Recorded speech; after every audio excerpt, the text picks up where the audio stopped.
बिस्मिल्लाहिर्रहमानिर्रहीम। अस्सलाम वालेकुम। खेलों की खबरों पर तबसरा और तज्जियो सजे स्कोर के एक और प्रोग्राम के साथ सैयद याया हुसैनी आपकी खिदमत में हाजिर है। रावलपिंडी में खेले जाने वाले पहले T20 में पाकिस्तान को जनूबी अफ्रीका के हाथों नाकामी का सामना करना पड़ा और यूं एशिया कप फाइनल में पाकिस्तान की बैटिंग जो गैर मुस्तकिल मिजाजी और बद इंतज़ामी दिखा रही थी वो इस रिवायत से आगे न बढ़ सकी और ये रिवायत बरकरार रही। टीम क़यादत के महाज पर भी हालात बेहतर ना हुए, जहां कप्तान सलमान अली आगा की हिकमत अमली और कारकर्दगी दोनों शदीद तनकीद की जद में हैं। बतौर ऑलराउंडर वो ना बैट से कुछ कर पा रहे हैं न गेंद से, और उनके फैसले मुसलसल टीम के लिए नुकसानदेह साबित हो रहे हैं।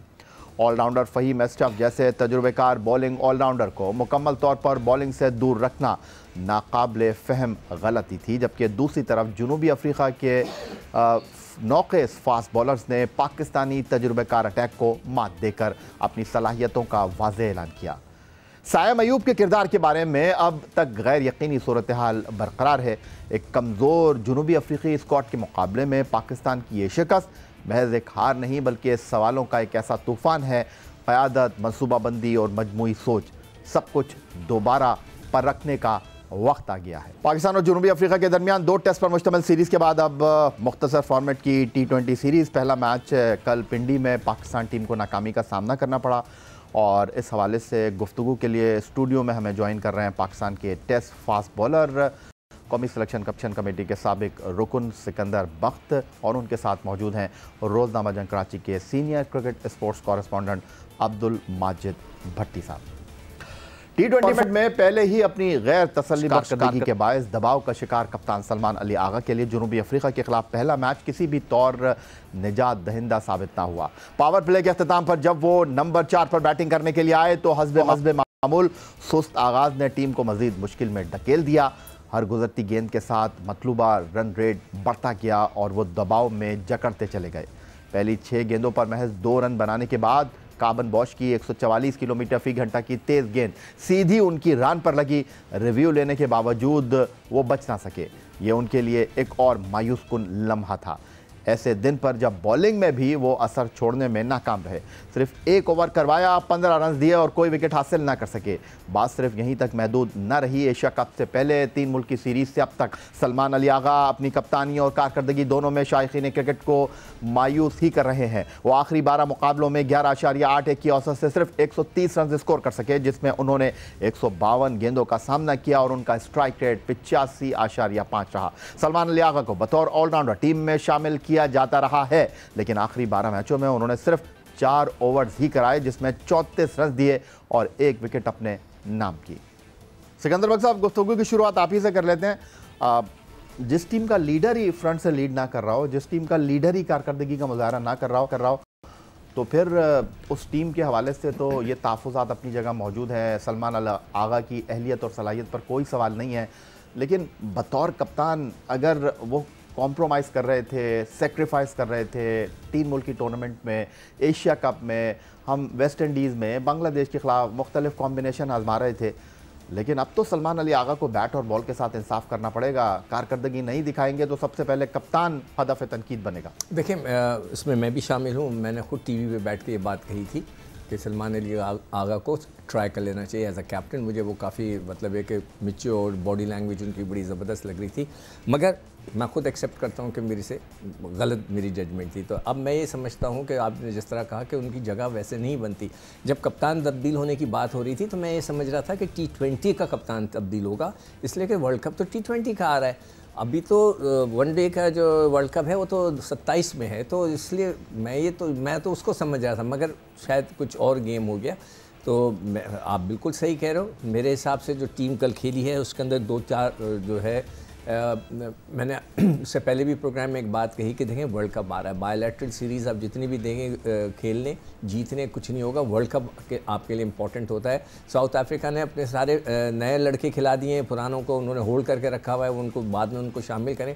हमें भी यही करना चाहिए था, समत को खिलाना चाहिए था। आपने किस मर्ज की दवा है, समत को मैंने बताया कि 14 वो फर्स्ट क्लास मैचेस खेले, उनको खिलाना चाहिए था।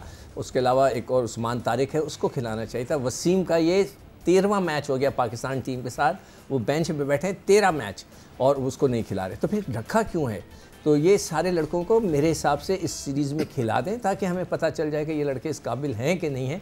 मगर सीरियसली हमें आगा को, या तो अगर वो कप्तानी बनना चाहते हैं, उनको रखा ही है, तो उनको बोले आप नीचे आ जाएं, उनकी वो जगह नहीं है बैटिंग करने की, और बाबर से ओपन कराएं। बाबर नीचे नहीं खेल सकते, बाबर में वो पोटेंशियल ही नहीं है कि वो निकल के शॉटें मारें या वो तेज़ खेलें जिस तरह के T20 की जो रिक्वायरमेंट्स होती हैं। तो उसको ओपन कराएं, आप शाइम को नीचे कर दें। कल भी शाइम का पहले ही बॉल पे कैच, पहली ओवर में कैच छूटा, वरना तो उनका एक और 0 हो जाता। और मेरे हिसाब से उनको हसन उसको भी ऊपर करें, नवाज़ को, हसन नवाज़ को भी ऊपर करें ताकि आपकी बैटिंग कुछ बेहतर हो जाए। तो कल तो बड़ा सख्त किस्म का डिसअपॉइंटमेंट हुआ है मुझे कि हमने 5वें ओवर के अंदर जब उन्होंने 6 ओवर के अंदर 70 से ऊपर रन्स किया तो मैं समझ गया था कि पाकिस्तान के हाथ से मैच निकल गया ये। माजिद भट्टी साहब, पाकिस्तान क्रिकेट के आपने कई बनते हालात देखे हैं, कई असरार और रमूज देखे हैं। मौजूदा टीम के बारे में क्या कहेंगे आप? इससे बदकिस्मत टीम, इससे मैं कहूँगा कि इन खिलाड़ियों के ऊपर तो मुझे अफसोस ही हो रहा है, इतनी बैकिंग इनको आवाम की तरफ से, क्रिकेट बोर्ड की तरफ से, और कप्तान वो भी मुझे यहाँ पर बेबसी दिखाई दे रहे हैं। इससे ज़्यादा सपोर्ट हो नहीं सकती, लेकिन ये बेचारे खुद अपने आप को सपोर्ट कर नहीं पा रहे हैं। देखें, माजी में जब क्रिकेट बोर्ड के चेयरमैन कहीं प्लेयर्स के करीब से गुजरते थे तो प्लेयर्स जो थे वो साइड पे हो जाते थे कि यार बोर्ड का चेयरमैन जा रहा है। आज पीसीबी चेयरमैन मोहसिन नकवी साहब मीडिया से दरख्वास्त कर रहे थे ड्यूरिंग एशिया कप कि भाई आप सलमान अली आगा को सपोर्ट करें, आप मोहम्मद हारिस को सपोर्ट करें। तो ये तो बदकिस्मती है कि बोर्ड आपके पीछे खड़ा हुआ है, आप परफॉर्म नहीं कर रहे। मेरा ख्याल में जब बहुत ज़्यादा फेलियर आ जाएं और आपकी अपनी परफॉर्मेंस तो ख़राब हो ही रही है, लेकिन आपके फ़ैसलों से टीम की परफॉर्मेंस भी ख़राब हो रही है। अब कोई सलमान अली आगा से ये पूछे कि फ़हीम अशरफ को आप क्यों टीम में खिला रहे हैं? अगर Faheem Ashraf as a batsman खेल रहे हैं तो वो 9वें नंबर पे क्यों आ रहे हैं, या शायद 8वें नंबर पे कल आए थे। अगर वो एज ए बॉलर खेल रहे हैं तो आपने उनको 1 ओवर भी नहीं दिया। साइम अयूब को 4 ओवर्स की वजह से ओपन करवाया जा रहा है। बिल्कुल सिक्कू भाई सही कह रहे हैं कि अगर बाबर आजम की जगह बनती है तो वो ओपनर की हैसियत से बनती है। फिर हमारे माशाल्लाह बहुत काबिल हेड कोच हैं माइक हैसन, उन्होंने 3 दिन पहले मैच से पहले प्रेस कॉन्फ्रेंस में कहा था कि हमने उस्मान खान को इसलिए पाकिस्तान की इस T20 टीम में वापस लिया है कि वो स्पिनर्स को बहुत अच्छा खेलते हैं। कल जिस तरह वो स्पिनर्स के ख़िलाफ़ स्टंप हुए, मेरे ख्याल में इंटरनेशनल क्रिकेट में ये ब्रांड नहीं चलेगा।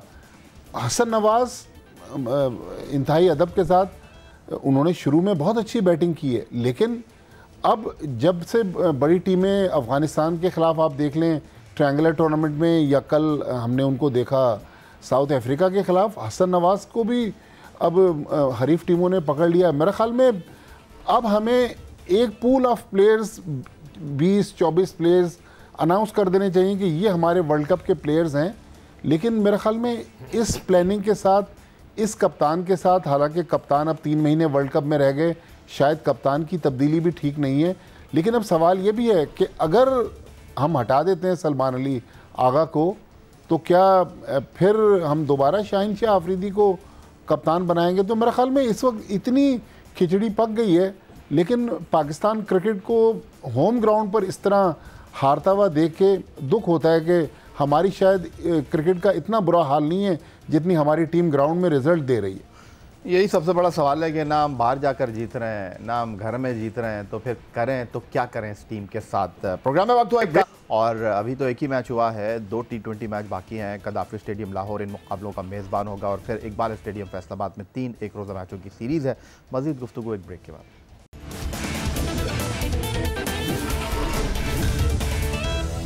जनूबी अफ्रीका की क्रिकेट टीम रेड बॉल के बाद अब वाइट बॉल सीरीज़ में पाकिस्तान के दौरे पर मसरूफ़ है, और अब दोनों टीमें दूसरे T20 मैच में लाहौर में मद्दे मुकाबिल होंगी। पहले T20 मैच की कारकर्दगी टीम के हवाले से मज़ीद गुफ्तगू, लेकिन फ़िलहाल कुछ बात करना चाहेंगे पाकिस्तान वनडे टीम के साबिक़ कप्तान मोहम्मद रिजवान के हवाले से, जिनको हाल ही में पाकिस्तान वनडे टीम की क़यादत से अलहदा किया गया और ये जिम्मेदारी अब शाहीन शाह आफरीदी को सौंपी गई है।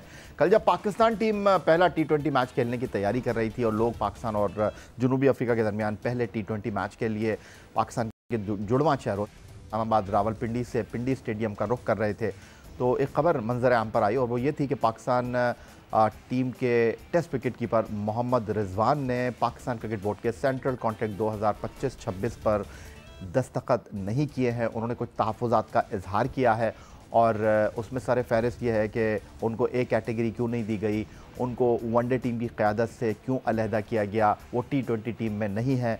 इत्तलात के मुताबिक ज़राए ये कह रहे हैं कि मोहम्मद रिजवान ने क्रिकेट बोर्ड से इन बातों की जवाब तलबी की है।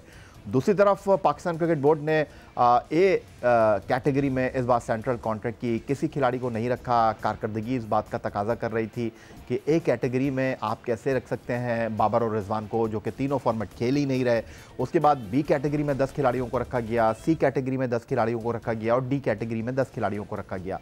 पाकिस्तान क्रिकेट बोर्ड के सेंट्रल कॉन्ट्रैक्ट बनाने वाली जो टीम है उसके फैसलों पर सवाल उठ सकता है, तहफ़्फ़ुज़ात का इज़हार किया जा सकता है, लेकिन इत्तलात ये हैं कि पाकिस्तान क्रिकेट बोर्ड फ़िलहाल विकेट कीपर मोहम्मद रिजवान के तहफ़्फ़ुज़ात को दूर करने के हवाले से, उनको जवाब देने के हवाले से फ़िलहाल कुछ नहीं सोच रहा। और क्या ये बात अब मज़ीद आगे बढ़ेगी? मोहम्मद रिजवान जो मुसलसल पाकिस्तान क्रिकेट बोर्ड के हवाले से कुछ तनाज़ात में मुलविस रहे हैं, क्या उनके लिए एक और नया तनाज़ा खड़ा हो गया है? तो इस पर हम अपने एक्सपर्ट की राय लेना चाहेंगे। पहले अब्दुल माजिद भट्टी साहब आ जाता हूँ। माजिद भट्टी साहब, जब भी पाकिस्तान क्रिकेट बोर्ड ने सेंट्रल कॉन्ट्रैक्ट का ऐलान किया है, हर बार कोई नई कहानी आ जाती है, लेकिन एक ऐसे मौके पर जब क्रिकेट बोर्ड ने रिजवान को वनडे टीम की क़यादत से अलहदा किया है, वो सेंट्रल कॉन्ट्रैक्ट की बी कैटेगरी में है, अगर मैं कहूँ डिमोट किए गए हैं एक कैटेगरी से तो ये कहना गलत नहीं होगा, लेकिन अब आपको ये ऊँट किस करवट बैठता हुआ दिखाई दे रहा है, क्योंकि रास्ते कठिन होते जा रहे हैं मोहम्मद रिजवान और क्रिकेट बोर्ड के दरमियान? देखें या जो सेंट्रल कॉन्ट्रैक्ट बनते हैं ना, वो पिछले 12 महीने की कारकर्दगी पे बनते हैं। 12 महीने में हमारे वो प्लेयर्स जो पिछले साल ए कैटेगरी में थे, उसमें बाबर आजम, शाहीन शाह आफरीदी, मोहम्मद रिजवान, उन तीनों की परफॉर्मेंस जिन जिन फॉर्मेट्स में वो खेले वो तवक्कुआत के मुताबिक नहीं थी। जब आपने अंडर परफॉर्म किया तो सज़ा और जज़ा का निज़ाम है, ज़ाहिर है फिर आप डिमोट होंगे, आपको एक कैटेगरी पीछे किया गया। देखें, शान मसूद जो पाकिस्तान के टेस्ट कप्तान है वो डी कैटेगरी में है, वो भी उसने तो नहीं एहतजाज किया। लेकिन मुझे तो हमारे सारे दोस्त हैं जिन साहब ने भी ये ख़बर दी, इस खबर पे भी एतराज़ है कि मोहम्मद रिजवान ने जवाब तलबी कर ली। हम इस इदारे में मुलाजिम हैं, हम अपने इदारे से कैसे जवाब तलबी कर सकते हैं? इदारा हमसे जवाब तलबी कर सकता है अगर हम वायलेशन करेंगे कोई। तो पहली बात ये तो सवाल ही पैदा नहीं होता कि मोहम्मद रिजवान, हाँ मोहम्मद रिजवान चेयरमैन को लेटर लिख सकते हैं, उसमें कहेंगे कि साहब ये मेरे रिजर्वेशंस हैं, इस पर मुझे एतराज़ है, तो बराए मेहरबानी इस पर नज़रसानी कर लें। ये बात तो मान ली, लेकिन जवाब तलबी करना। लेकिन आज सुबह आपने बहुत अच्छी बात कही मॉर्निंग शो में कि एक पीसीबी को सेंट्रल कॉन्ट्रैक्ट अनाउंस करते हुए एक डेडलाइन रखनी चाहिए। ये नहीं कि 1 जुलाई से सेंट्रल कॉन्ट्रैक्ट शुरू हो रहा है, अब हम अक्टूबर के एंड में खड़े हुए हैं और सेंट्रल कॉन्ट्रैक्ट लड़के साइन ही नहीं कर रहे। जिसको करना है वो करे, जिसको नहीं करना ना करे। लेकिन इस तरह इदारे को डिक्टेट कराना, मेरा ख्याल में अगर प्लेयर्स स्ट्रांग हो गए और इदारा कमज़ोर हो गया तो फिर पाकिस्तान क्रिकेट इस वक्त वैसी मुश्किल में है और मुश्किलात से दो चार हो जाएगी। तो ये जो माजिद भट्टी बात कर रहे हैं सिकंदर बख्श साहब, चूँकि खुद आप एक क्रिकेटर रहे हैं और बिल्कुल पाकिस्तान की क्रिकेटर्स की वजह से ही है, लेकिन इन्होंने जो बात की है परफॉर्मेंस क्राइटेरिया की, ये तो क्रिकेट बोर्ड का सवाबदीदी इख्तियार है। Mohammad Rizwan central contract sign करते हैं या नहीं करते, ये उनका इख्तियार है। और हम इस वक्त इंटरनेशनल क्रिकेट में देख रहे हैं कि बहुत सारी टीमें हैं जिनके खिलाड़ी क्रिकेट बोर्ड के सेंट्रल कॉन्ट्रैक्ट को तस्लीम नहीं कर रहे और अपने आप को ओपन रखते हैं। लेकिन उसके बावजूद एक बड़ा सवाल यह है कि अगर Mohammad Rizwan central contract sign नहीं करते, वो रहेंगे पाकिस्तान क्रिकेट बोर्ड के पाबंद ही। उनको कहीं भी जाने के लिए क्रिकेट बोर्ड का NOC दरकार होगा। आप किस तरह देख रहे हैं इस डेवलपमेंट को? एक नई कंट्रोवर्सी कहेंगे इसको, या आपको लगता है नहीं कुछ भी नहीं है और क्रिकेट बोर्ड को जो है एक डेडलाइन अनाउंस कर देना चाहिए, जिस तरह माजिद भट्टी ने फरमाया? देखें, मैंने खुद यहाँ बैठ के टीवी के पर 10 दफ़ा कहा है कि किसी को ए कैटेगरी नहीं मिलनी चाहिए। आप पहले वर्ल्ड कप तो जीतें, आप एशिया कप तो जीतें। एशिया कप हराने में रिजवान का सबसे बड़ा हाथ था। जब यहाँ मेरे साथ उस ज़माने में इंज़मामुल हक बैठा करते थे तो हमने जब चेस करना शुरू किया था श्रीलंका के ख़िलाफ़ फाइनल में, तो हमें 8 रन की दरकार थी। जब वो आउट होकर गए हैं 16 ओवर में, तो 18 का एवरेज पहुंचा कर आए थे। तो आप किस बेस पे मांग रहे हैं? मैं खुद कहता हूं कि कोई नहीं, जब तक आप वर्ल्ड कप या एशिया कप या चैंपियंस ट्रॉफी नहीं जीते आपको ए कैटेगरी नहीं मिलनी चाहिए। नंबर 1 अगर आपको मैं तो कहता हूं कि इसमें जैसे आपने अभी कहा ना, ये तो कमज़ोरी क्रिकेट बोर्ड की है। एक तो कॉन्ट्रैक्ट दे, बोले साइन करो, नहीं करना है जाओ, इसलिए कि ये पाकिस्तान के वजह से। अगर पाकिस्तान इनको नहीं खिलाता, पाकिस्तान इनको एनओसी नहीं देता, इनकी क्या हैसियत है? कुछ भी नहीं है। जो कमाया बस वो खर्च करें, उसके अलावा कोई नहीं है। आप यू आर नोबडी। पाकिस्तान से बड़ा कोई नहीं है। अगर आप पाकिस्तान से नहीं खेलना चाहते, सेंट्रल कॉन्ट्रैक्ट साइन नहीं करना चाहते, क्रिकेट बोर्ड को स्टैंड लेना पड़ेगा। अगर क्रिकेट बोर्ड के साथ प्रॉब्लम यह है कि वो स्टैंड नहीं लेता, आपने जो है सीज़न के दरमियान किसी को अमेरिका भेज दिया खेलने को, भाई किस लिए भेजा? आपको 10 दफ़ा मैं कह के थक गया हूँ कि भाईजान आप लोग ना करें, डोमेस्टिक क्रिकेट को इज़्ज़त दें। वो कहते हैं ना वोट को इज़्ज़त दो, मैं कहता हूँ डोमेस्टिक क्रिकेट को इज़्ज़त दो।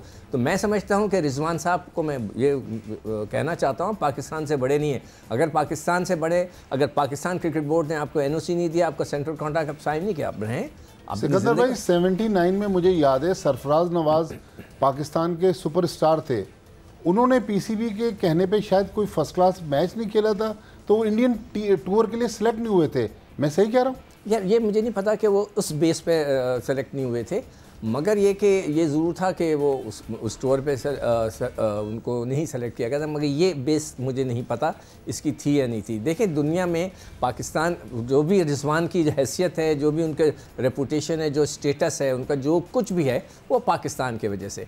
वो कोई जिम्बाब्वे से खेल कर नहीं आए थे, वो कोई वर्ल्ड 11 से खेल कर नहीं आए थे, पाकिस्तान की वजह से। पाकिस्तान को चाहिए, जो उसने याया ने सुबह भी बात की है, मैं भी सुन रहा था कि जी एक तो वो आपको टाइम देना चाहिए, इसमें साइन करें, और हर चौथे महीने के बाद इसका रीवैल्यूएशन होना चाहिए कि आपकी परफॉर्मेंस वहाँ चल रही है नहीं चल रही। देखिए मेरे पास, मैंने भी लिस्ट निकाली थी, 4 लड़के ऐसे हैं कि जो कि डी कैटेगरी में पाकिस्तान टीम में ही नहीं है। सुफियान नहीं है इसमें, वसीम, मोहम्मद वसीम को आप खिला नहीं रहे। उसके बाद सलमान कहाँ से आ गया यार मिर्ज़ा?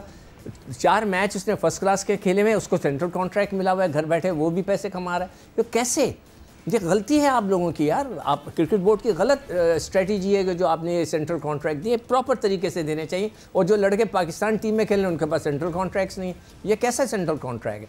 तो पाकिस्तान को, क्रिकेट बोर्ड को मैं एडवाइस करूँगा कि आप हर चौथे महीने के बाद इसका वैल्यूएशन करवाएं। जो लड़का नहीं खेल रहा, जगह नहीं बना पा रहा पाकिस्तान की टीम में, देखिए ना आपको पाकिस्तान की टीम में जगह बनानी है, अगर आप नहीं बना सकते तो you will not get a central contract. और जहाँ तक रिजवान की बात है, पाकिस्तान से बड़े नहीं हैं आप। बस जनाब, वो हम कहते हैं ना कि ज़बान क़ल्ब को नक़ारा है खुदा जानो, तो ये हमारे क्रिकेट एक्सपर्ट हैं, क्रिकेटर्स हैं, इनकी बात है, शायद कि तेरे दिल में उतर जाए मेरी बात। यही आज का प्रोग्राम था। आप एक्स अकाउंट पर हमें फॉलो कर सकते हैं, ईमेल कर सकते हैं, अपनी राय से आगाह कर सकते हैं score@geo.tv पर। इस दुआ से उम्मीद, इस तवक्को के साथ कि पाकिस्तान में खेल और खिलाड़ी तरक्की करते हैं। सैयद याया हुसैनी को स्कोर की पूरी टीम के साथ अगले प्रोग्राम तक के लिए इजाज़त दीजिए। अल्लाह हाफ़िज़।